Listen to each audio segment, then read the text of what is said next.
the body weight rule that was added to the NFL rule book in 1995, that you're not allowed to put your defender's weight, can't violently throw it on a quarterback or land on him with all or most of the defender's weight.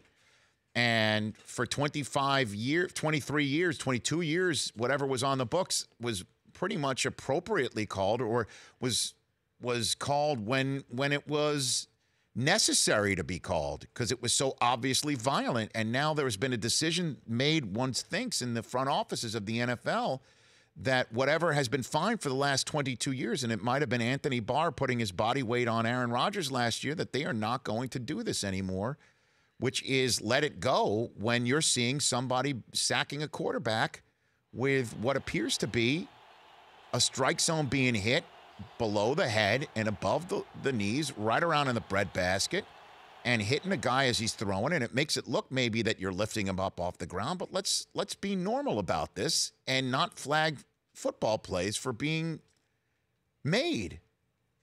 And now, again, what's gone down in the NFL, as Adam Gase announced today, that William Hayes of the Miami Dolphins is out for the year with an ACL injury. How did he hurt himself?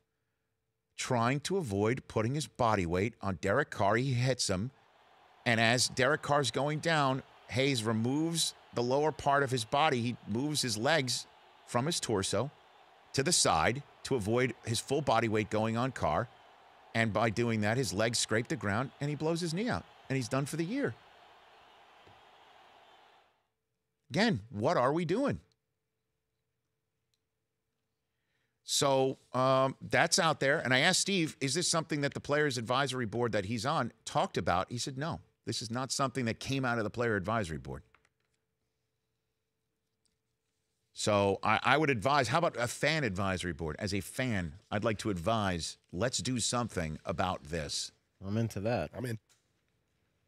So Mooch is calling in shortly. We'll take your phone calls at 844-204-RICH. Otherwise, very entertaining week. You know? Very entertaining week. And reason why quarterbacks are protected, it's so rare that a backup quarterback can come in and take care of business in the same manner as the Philadelphia Eagles were able to enjoy last year. Without Nick Foles performing as he did last year, last January, last February, there would be no banner in Philadelphia. And there certainly would not have been an all-time Mummers Parade costume worn by our next guest, courtesy of Old Spice, Philadelphia Eagles center Jason Kelce. How are you, Jason? Rich, thanks for having me. I'm wondering, I don't know if you heard my spiel about this. I was listening to that whole spiel. What do you make of said spiel, Jason? I understand said spiel completely. I respect that, the NFL's, the commissioner and, they're trying to, whether it's, them covering themselves and player safety or whether it's a genuine care about the player safety, I get it. But there's a fine line. You can't try and take away from the fact that it's a violent game. It's the game that we all signed up for. Mine being back when none of these rules existed, or at least we're not enforced in the way they're enforced now. And it's a physical sport that every time you step on the field, you know what you're in store for. Now, do I think that there's defenseless players that need to be that need to be protected? Yes. I think that obviously there's guys that are put in vulnerable positions where they can't protect themselves. But I think that in trying to do that, it might be taking away, or I think it is taking away from the integrity of the sport. And one of the reasons it's become as entertaining, as popular as it is because of the physicality and the toughness required to play it.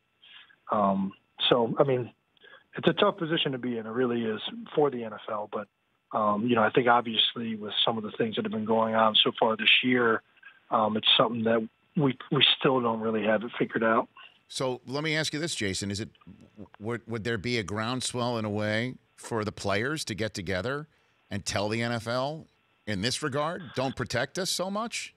Do you think? Well, I don't know. I think that you would have a hard time with the unions and everybody trying to go to the message of trying to stop protecting players. But I think that especially with the new rule this year that was coming out where you can never lower your head on a player. Anytime you strike with your head, it's a penalty. And the reality is there's just certain situations where you can't develop proper leverage or move and change a line of scrimmage without flattening your back, utilizing your helmet, utilizing the crown of a tool in order to gain a point of leverage. I think that there's just it's getting to a point, and it was close with the players this year with that new rule putting in place. Because at the end of the day, we understand what you're trying to do. You're trying to take away from the hits to the head. Everybody's scared about the CTE stuff. You understand all the health risks that are starting to be made public for NFL players. But at the end of the day, unless you're a defenseless player, you have a responsibility to protect yourself on the field as well. I mean, it's not just all on the onus of the guy hitting you. If somebody straight in front of you squares you up and lowers his head, it's your job to protect yourself. It's not the NFL's job to protect you at that point, in my opinion. And now if you're catching a ball over the middle and you're reaching out and you don't have a chance to protect yourself, that's something different. But I think that some of these the line is continuing to become skewed, continuing to become gray, and I don't think the players right now at this point are close to doing anything, but I think that it's something that the NFL needs to address. That's for sure. The Rich Eisen Show, weekdays at noon Eastern on Audience.